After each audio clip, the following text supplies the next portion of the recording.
이건 오류입니다. 논리적으로 설명할 수 없는 일이 일어난 거라고요. 여기 평생 경제학을 연구하며 살아온 영국 런던 대학교 경제학과 교수가 있습니다. 그는 눈앞에 보이는 숫자를 보고 말도 안 되는 소리라고 소리쳤습니다. 도대체 그가 이렇게까지 흥분한 이유가 뭘까요? 그럼 지금부터 오늘의 사연 시작합니다. 오늘도 여러분의 행복과 행운을 기원할게요. 안녕하세요. 저는 리처드 오코넬이라고 해요. 저는 런던 경제대학교 경제학과에 재직하고 있어요. 여러분도 잘 아시다시피 런던의 겨울은 언제나 회색이에요. 유난히도 흐렸던 2013년 11월의 어느 날, 저는 평생 쌓아온 이론과 신념이 뒤흔들릴 첫 조짐을 마주했어요. 그날 오후 저는 런던 경제대학교 도서관 구석에 있는 낡은 데이터베이스 모니터 앞에 앉아서 한 수치에 눈을 떼지 못하고 있었어요. 모니터에는 한국 1960년 1인당 GDP 79달러, 2010년 1인당 GDP 34,000달러라고 적혀 있었어요. 저는 화면을 바라보며 몸을 앞으로 기울였어요. 마치 뭔가 잘못 봤다는 듯이 말이에요. 수치 옆에 월드뱅크, OECD라는 출처가 작게 적혀 있었지만 저는 믿을 수 없었어요. 이건 오류일 거야. 라고 중얼거리며 저는 다시 데이터를 검색했어요. IMF, UNDP, 한국통계청 등 여러 자료를 살펴봤는데 어디서도 그 숫자는 달라지지 않았어요. 도무지 말이 안 되는 일이었어요. 저는 수십 년간 산업혁명 이후의 세계 경제를 연구해왔고 서유럽에서 아시아까지 다양한 성장 경로를 분석해왔어요. 독일의 마셜 플랜을 통해 부활한 사례도 일본이 어떻게 조선 산업과 전자제품을 중심으로 세계 시장을 점령했는지도 알고 있었어요. 그런데 이 한국이라는 나라는 그 어떤 기존 모델로도 설명이 되지 않았어요. 제 눈앞에 놓인 그래프는 말 그대로 수직 상승을 그려내고 있었어요. 그리고 그 순간부터 제 인생은 바뀌기 시작했어요. 내가 모르는 역사적 기적이 존재한다면 바로 이것일 거예요. 라고 생각하며 그날 이후 저는 한국이라는 나라를 연구하기 시작했어요. 처음에는 그저 일시적인 호기심이었는데 며칠, 몇 주, 몇 달이 지나면서 제 서재와 연구실은 한국 경제 관련 문서, 책, 논문, 그리고 인용된 각국의 보고서로 가득 차기 시작했어요. 수업 도중에도 저는 학생들에게 혹시 한국이라는 나라에 대해 들어본 적 있으세요? 라고 물으며 이야기를 나누었어요. 제가 가르치던 과목은 경제성장의 역사였고 학생들은 언제나 서구, 미국, 일본, 중국을 중심으로 수업을 듣고 있었어요. 그런데 그날 이후로는 저는 늘 한 페이지를 더 넘겨 한국을 설명하고 있었어요. 어느 날 한 학생이 교수님, 왜 그렇게 한국에 집착하세요? 라고 물었어요. 저는 책상 위에 놓인 두꺼운 보고서를 손가락으로 두드리며 대답했어요. 지금까지 어떤 나라도 이런 식으로 경제 발전을 이룬 나라는 없거든. 어떤 나라도 이런 식으로 경제 성장의 법칙을 거스른 적은 없었어요. 지리적 한계, 자원 부족, 분단, 전쟁, 식민지 지배, 인프라 파괴, 정치 불안정 등의 모든 악조건에도 불구하고 이 나라는 성장했고 오히려 번영했어요. 마치 누가 설계도 없이 우주선을 완성한 것처럼 저는 당혹스럽고도 매혹된 기분을 느꼈어요. 수치는 거짓말하지 않아요. 오히려 사람의 믿음이 틀릴 뿐이에요. 저는 런던 근교의 별장에서 수많은 밤을 새우며 와인 한 병을 따고 벽에 출력해둔 성장 곡선을 바라보며 머리를 쥐어뜯듯이 생각에 잠기곤 했어요. 어떻게 이런 성장이 가능한가? 일본의 식민 지배가 원인이었을까? 미국의 원조 때문일까? 그런 식으로 생각하다가도 똑같은 조건을 받았던 필리핀, 중남미, 태국은 왜 실패했는지를 떠올리며 결코 똑같지 않음을 깨달았어요. 저는 한국의 1950년대 뉴스 영상을 수십 차례 반복해서 보았어요. 포성이 멈추지 않던 전쟁 폐허, 삐걱거리는 나무술에 헝겊으로 감싼 아이들, 그리고 조용히 바느질을 하던 어머니들의 손이 담긴 그 영상과 21세기 삼성의 최첨단 반도체 공장이 겹쳐지면서 제 눈앞에는 하나의 거대한 물음표가 맴돌았어요. 이 둘은 정말 같은 나라일 수 있는 걸까요? 라고 말이에요. 진짜 전환점은 2014년 봄 한 동료 교수님의 책장에서 우연히 발견한 한 편의 논문이었어요. 제목은 더 미러컬 오브 솔 코리어즈 컬렉티브 인스팅크트 포 서바이벌이었어요. 이 논문은 한국의 경제 성장 과정을 단순히 숫자로 분석하는 것이 아니라 국민적 단결이라는 키워드로 풀어내었어요. 그 단어가 제 마음에 불을 지폈어요. 그날 밤 저는 잠을 이루지 못했어요. 논문에 등장한 1997년 외환위기, 금 모으기 운동, 자발적 노동투쟁, 그리고 기업과 국민이 하나 되어 움직였다는 수많은 에피소드들이 수년간 데이터로만 바라보던 기적의 사람들의 땀과 눈물을 입혀주었어요. 하나의 수수께끼였고 저는 그 수수께끼에 사로잡혔어요. 라고 회고하셨어요. 연구가 깊어질수록 저는 점점 더 혼란스러워졌어요. 왜냐하면 한국의 성장 모델은 제가 수십 년간 신봉해온 경제 이론 대부분을 정면으로 부정하고 있었거든요. 저는 과거 일본의 경제성장 곡선을 연구하면서 이미 고도성장이라는 개념에 익숙해졌었어요. 전후 일본이 이룬 반도체, 자동차, 철강 산업의 부흥은 자주 인용되는 성공 사례였고 저는 이를 수업 첫 장에 늘 넣어 설명해 왔었어요. 그런데 한국은 달랐어요. 이건 고도성장이 아니라 기적이에요. 라고 말했어요. 제 음성은 떨리고 있었어요.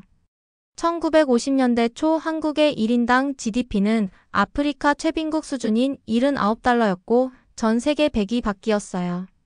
전쟁으로 모든 인프라가 무너진 상태였지만 2010년에는 34,000달러를 넘겼어요. 불과 50여 년 만에 431배의 성장이 이루어졌어요. 그래프는 마치 로켓처럼 하늘을 뚫을 듯 솟구쳤어요. 이 수치만으로도 경제사에서는 전무후무한 일이었어요. 하지만 진짜 이상한 건 그 다음이었어요. 저는 데이터를 분석하며 수없이 말도 안 돼. 이게 왜 가능하지? 라고 외쳤었어요. 한국의 경제 발전은 미국의 원조 때문이었을까요? 아니에요. 한국은 19만 5,070년대까지 미국으로부터 막대한 지원을 받았었지만 동일한 지원을 받은 필리핀과 남베트남은 성장하지 못했어요. 그렇다면 일본이 주장하듯이 일본이 한국을 식민지화한 것이 그 원인이 될 수도 있는 걸까요? 그것도 아니에요. 일제강점기 시절 일부 기반 산업이 남았던 건 사실이었지만 그건 북한 지역에 집중되어 있었어요. 전쟁 이후 남한은 사실상 산업적 기반조차 없었어요. 아니면 민주주의와 자유시장 경제의 작동으로 경제 발전에 최적화를 이룬 것일까요? 그것도 아니었어요. 1960년에서 1980년대 한국은 오히려 군부 독재와 강압적 통제 속에 있었어요. 정통 경제 이론으로 보면 성장에 가장 불리한 정치적 조건이었거든요. 저는 이렇게 스스로 질문을 세우고 답을 하면서 원인을 찾으려고 노력해봤어요. 저는 제 강의안 중 절반을 지워야 했어요. 경제 개발의 4요소 정치 안정, 시장 자율성, 해외 투자, 인프라 기반 중 한국은 제대로 갖춘 게 하나도 없었어요. 그럼에도 한국은 성장했어요. 제가 연구에서 발견한 것은 외부적 조건이 아니라 내부적 동력이었어요.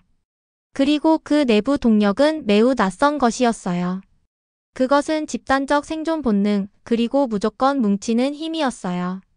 한 통의 인터뷰가 결정적이었어요. 1995년 서울대학교 경제학부 교수이셨던 김정훈 박사님과의 인터뷰 중 우린 살아남아야 했어요. 정말 말 그대로였어요. 그래서 우리에겐 계획도 전략도 없었고 단 하나 같이 살자는 본능만 있었어요. 라는 말씀을 들었어요. 그 말은 제 뇌리에 깊이 박혔었어요. 그리고 저는 이 표현을 집단 생존 본능이라고 명명했어요. 기존의 어떤 경제 이론도 이런 개념은 다루지 않았고 이건 문화적 DNA에 가까웠어요. 저는 1997년 외환위기의 기록을 조사하기 시작했어요. 그해 한국은 IMF의 구제금융을 요청하며 국가부도 위기에 직면했었는데 놀라운 일이 벌어졌어요. 국민들이 자발적으로 금을 모으기 시작했었어요. 기록에 따르면 단 3개월 만에 227톤의 금, 당시 환산 가치로 약 22억 달러가 모였었어요. 주부들이 결혼 반지를 내놓았고 기업인들은 금괴를 바쳤으며 아이들까지 금 목걸이를 기부했어요. 이 현상은 전 세계 어떤 경제학자도 예측하지 못했었어요. 이건 정부의 지시가 아닌 국민의 집단 반사작용이었고 생존 본능의 실체였어요. 저는 노트에 이렇게 적었어요. 한국 경제의 기적은 철저히 국민 개개인의 생존 직감 위에서 탄생한 것이었어요. 이 나라는 시스템보다 사람의 본능이 더 빨랐어요. 그리고 저는 서서히 결론에 이르렀어요. 많은 학자들이 한국을 개발도상국의 성공 사례로 분류하려 했었는데 저는 반박했어요. 한국은 도상국이 아니었어요. 한국은 생존 국가였어요. 그들은 개발한 것이 아니라 버텼어요. 이 문장은 이후 제 논문 제목으로도 사용되었어요. 버텨서 일어선 국가 한국 경제의 본능적 성장 분석. 이제 제 한국 연구는 수치와 도표를 넘어선 결론을 도출해내는 단계에 있었어요. 저는 신문, 영상, 자서전, TV 프로그램까지 모조리 분석했었어요. 한국의 근현대사를 이해하려 책장을 넘기던 어느 날 어떤 책의 특정 문장을 보고 멈췄었어요. 우리는 뭉치면 살고 흩어지면 죽는다. 그 문장은 한국의 20세기를 요약한 듯 했어요. 임진왜란, 병자호란, 일제강점기 6.25 전쟁. 그 어떤 시기에도 한국은 집단적으로 단결하여 살아남았었어요. 저는 이제 단순한 분석가가 아니라 관찰자이자 해석자가 되었고 한국이라는 거대한 의지에 푹 빠진 한 명의 구도자가 되었어요. 단순한 경제의 문제가 아니라 인간의 본성, 공동체, 문화, 정신의 문제였어요. 저는 지금 인간 정신의 가장 깊은 층을 연구하고 있었어요. 1997년 12월 서울이었어요. 한겨울에 바람이 거세게 불었고 거리엔 어두운 얼굴들이 넘쳐났으며 은행 앞에는 긴 줄을 섰어요. 저는 그 시기를 회고하며 한 문장을 적었었어요. 한국은 국가부도의 벼랑 끝에서 경제를 구한 것이 아니라 국민이 나라를 구했어요. 1997년 아시아를 덮친 금융위기가 한국을 직격했었어요.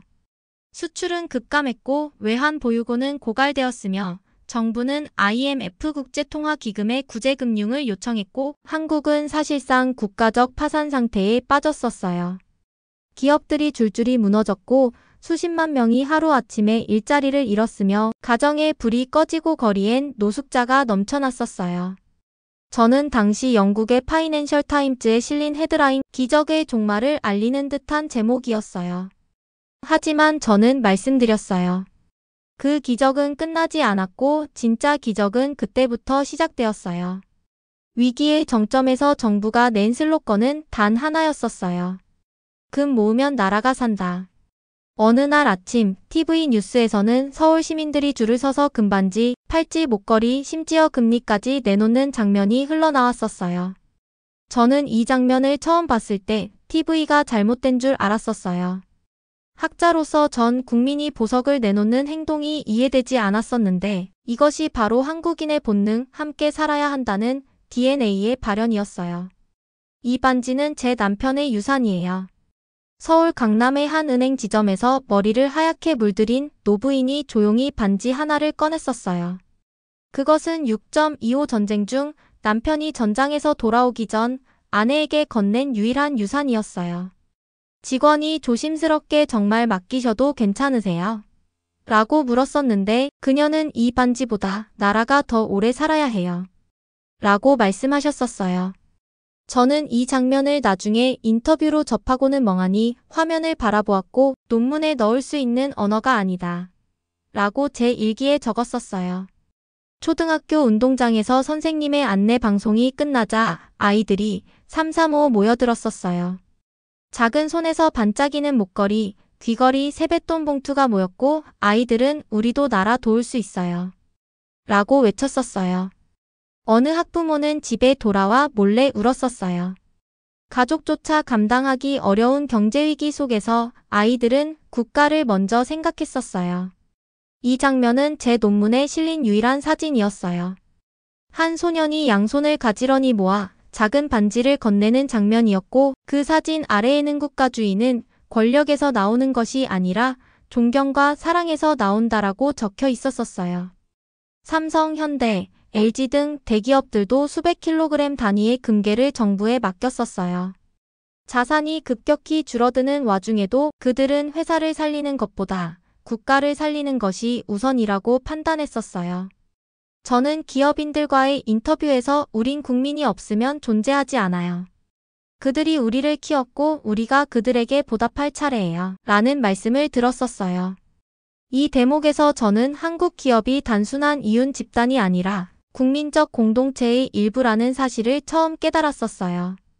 몇 달 만에 모인 금의 양은 227톤이었고 환산 금액은 약 22억 달러였었어요. 하지만 저는 그 숫자보다 더 중요한 것을 보았었어요. 그것은 경제 회복이 아니라 심리적 단결력의 복원이었어요. IMF 구제금융은 3년 만에 전액 상환되었고 예상보다 훨씬 빠른 회복이 이루어졌었어요.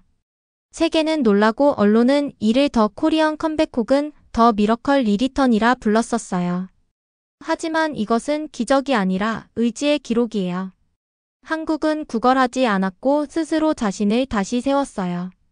저는 다시 강의실로 돌아와 지금까지 저는 GDP, GNP 생산성 곡선만을 봤어요. 그런데 제가 놓친 게 있었죠. 바로 인간이었어요. 그때부터 저는 한국을 하나의 경제 사례가 아니라 정신 공동체로 이해하기 시작했어요. 저는 대한민국을 연구하면서 한 가지 이상한 점을 발견했었어요. 그것은 단순한 수치나 모델의 문제가 아니라 그 무엇보다 빠르다는 점이었어요.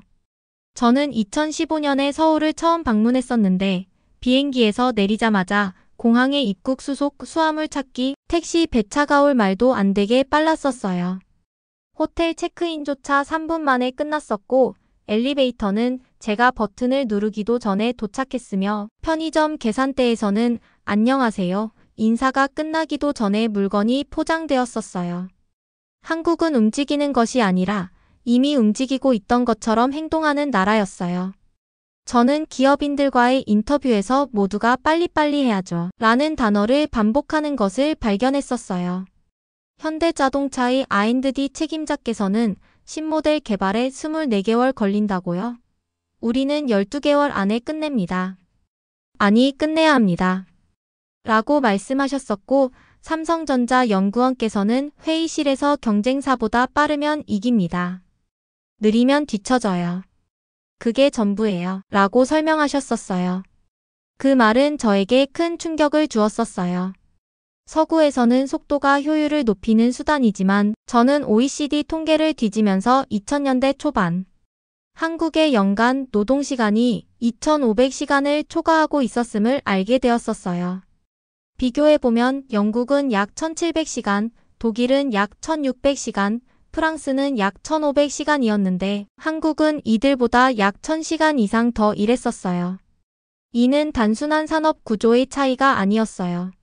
저는 한 공장에서 만난 중년 노동자의 우리 부모는 일해서 나라 살렸고 우리는 일해서 지켜야죠. 라는 말씀을 잊지 못했었어요. 저는 삼성을 처음 연구할 때 그저 글로벌 기업의 하나라고 생각했었는데 한국에서는 달랐었어요.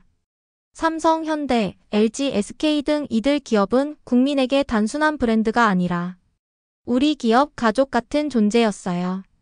저는 전국 2,000명을 대상으로 설문조사를 진행했었는데 왜 삼성, LG 제품을 사십니까?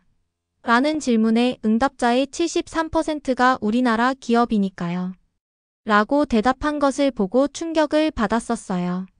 그 어떤 서구 국가에서도 국민이 국가를 사랑하듯 기업을 사랑하는 사례는 없었어요.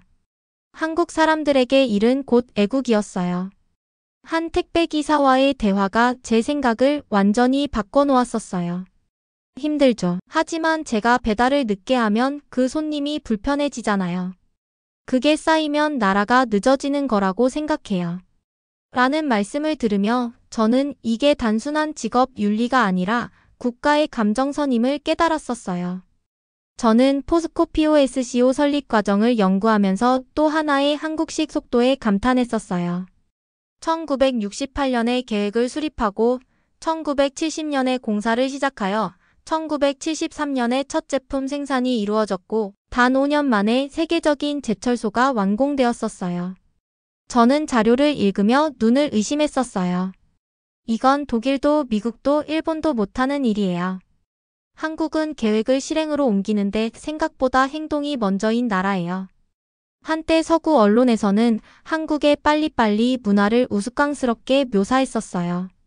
너무 조급하고 촌스럽다고 했었는데 저는 빨리빨리는 단순한 문화가 아니라 생존의 유전자였었어요.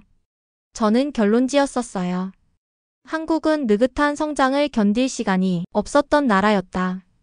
그들은 살기 위해 빨라졌고 그 속도는 곧 정체성이 되었어요. 그리고 저는 칠판에 이렇게 적었었어요. 속도 전략, 근면 무기, 기업 가족, 노동 애국. 이 4가지 방정식은 제가 평생에 걸쳐 공부해온 서구 자본주의의 개념을 완전히 뒤집었었어요.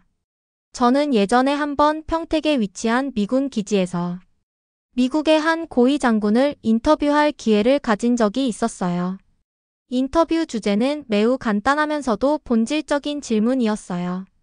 한국의 군사체계는 무엇이 특별한가? 라는 질문이었죠. 이 질문에 대해 장군은 망설임 없이 아주 단호하게 대답했어요. 그가 했던 말은 지금도 제 기억에 생생히 남아 있어요. 한국은 단지 군대만 강한 나라가 아니에요. 이 나라는 국민 전체가 마치 하나의 거대한 군사 조직처럼 움직이는 곳이에요. 그 말은 단순한 비유가 아니었어요.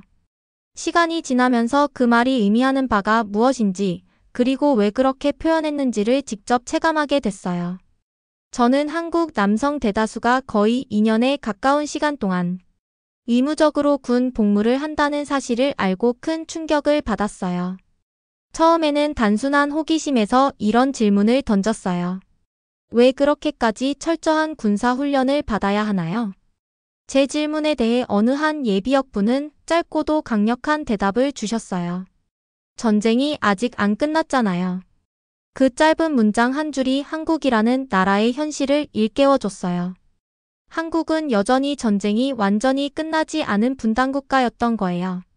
지금 우리가 살아가고 있는 이 시점에서도 공식적으로는 전쟁이 종결된 것이 아니라 휴전 상태일 뿐이고 평화협정은 체결되지 않은 상태였어요. 그러니 한국에서는 모든 성인 남성이 일정 나이가 되면 자연스럽게 국가 방어 체계의 일부가 되도록 설계된 시스템이 작동하고 있었던 거예요. 한 번은 퇴근 후 군복을 입은 남성들이 훈련장으로 향하는 모습을 직접 본 적이 있었어요.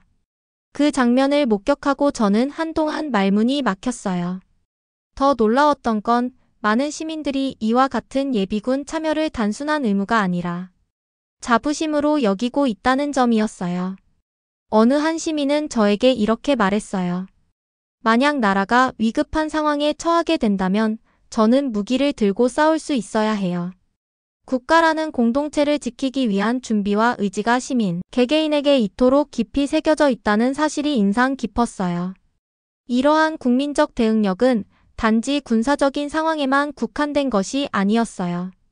세월호 참사, 산불, 폭우, 대형 사고 등 다양한 사회적 재난이 발생할 때마다 저는 한국 사회가 얼마나 빠르고 질서정연하게 움직이는지를 목격할 수 있었어요.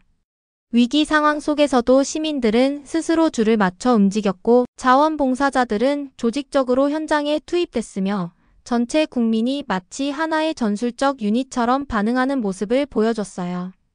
이러한 장면들을 보면서 저는 한 가지 중요한 사실을 깨달았어요. 이 나라는 민주주의 국가이면서도 동시에 강한 군사적 민감성과 집단 행동력을 유지하고 있다는 점이에요. 민주주의와 군사적 조직력이 서로 상충하는 것이 아니라 오히려 공존할 수 있다는 놀라운 사례가 바로 한국 사회였던 거예요. 이는 제가 지금껏 경험해본 그 어떤 사회와도 다른 독특하면서도 강인한 문화였어요. 저는 한국의 단결력이 국경 밖에서도 살아 숨쉬고 있음을 곧 깨달았어요. LA의 한 노부인께서 우리가 서로 안 도와주면 누가 도와줬겠어요? 라고 말씀하셨었어요. 그 한마디에 저는 전율했었어요. 도움은 필요가 아니라 의무라는 의식이었고 한국인의 공동체 정신은 이민 1세대에서 3세대로 전해지고 있었어요. 칭다오에는 한국 기업 특구가 존재해요. 거기서는 현지 중국인보다 한국인이 더 많다는 농담이 있을 정도였고 한국 기업들이 도시에 입주하면서 그 도시 경제의 20% 이상을 차지하게 되었었어요. 베트남 GDP의 약 20%를 삼성전자가 책임지고 있었어요. 단일 외국 기업이 국가 경제를 좌우하는 전례 없는 사례였고 저는 베트남 정부 고위 관계자께서 삼성이 오면 도시가 바뀝니다. 그들은 그냥 회사가 아니라 시스템 전체를 수출하는 존재입니다. 라고 말하는 것을 들었었어요. 캐나다, 호주, 유럽 각국을 여행하거나 잠시 머무를 때마다 저는 그곳에서 살아가는 한국 교민 사회의 모습을 유심히 살펴보곤 했어요. 그리고 그때마다 놀라움을 감출 수 없었어요. 단순히 이민을 간 사람들이 모여 있는 것이 아니라 마치 새로운 공간 위에 작은 한국을 하나 더 만들어낸 것처럼 보였기 때문이에요. 교민사회는 각자 알아서 스스로 교육체계를 세우고 있었고 금융 네트워크도 조용히 구축하고 있었어요. 의료 시스템도 단순히 현지에 의존하지 않고 한국어가 가능한 의사나 약사들이 있는 병원이나 약국을 중심으로 정리되어 있었고 문화적인 측면에서도 한국 영화나 드라마, 음악을 함께 즐기기 위한 커뮤니티가 자발적으로 형성돼 있었어요. 어느 도시든 규모에 상관없이 한인 마트가 빠지지 않고 있었고 주말마다 어린이들을 대상으로 한글을 가르치는 한글 학교가 운영되고 있었고 명절이나 기념일에는 다 함께 모여 전통 음식을 만들고 나누는 행사도 열리고 있었어요. 심지어 현지 방송과는 별개로 교민들만을 위한 교민 방송까지 만들어 운영하고 있는 경우도 많았어요. 저는 그 모습을 보면서 이런 생각이 들었어요. 어딜 가든 그들은 그곳에 작은 한국을 만들고 있어요. 그리고 그게 단지 고향이 그리워서 그런 게 아니라 그만큼의 조직력과 능력을 갖춘 사람들이기 때문에 가능한 일이에요. 즉 한국인들은 낯선 땅에서도 뿌리를 내리고 거기에 한국적인 문화를 그대로 심고 가꾸며 살아가는 사람들이었어요. 그들은 흩어졌지만 결코 흩어지지 않았어요. 거리는 멀어졌지만 마음과 문화는 늘 이어져 있었어요. 이런 경험들을 반복해서 목격하면서 저는 한국이라는 나라를 새롭게 정의하게 되었어요. 전에는 한반도라는 물리적 경계 안에서만 한국을 이해했다면 이제는 전혀 다르게 느껴지기 시작했어요. 한국이라는 나라는 집단의 기억과 경험으로 단단히 연결되어 있는 하나의 유기체 같아요. 그들이 가는 곳마다 문화를 세우고 질서를 만들며 자신들만의 정체성을 지켜나가는 모습을 보며 저는 그저 감탄할 수밖에 없었어요. 그 속에서 저는 사람이 얼마나 위대한지를 다시 한번 깨닫게 되었었어요. 오늘도 귀한 시간 내주셔서 감사합니다. 지금까지 감동까치였습니다. 영상이 마음에 드셨다면 구독과 좋아요 부탁드리겠습니다. 감사합니다.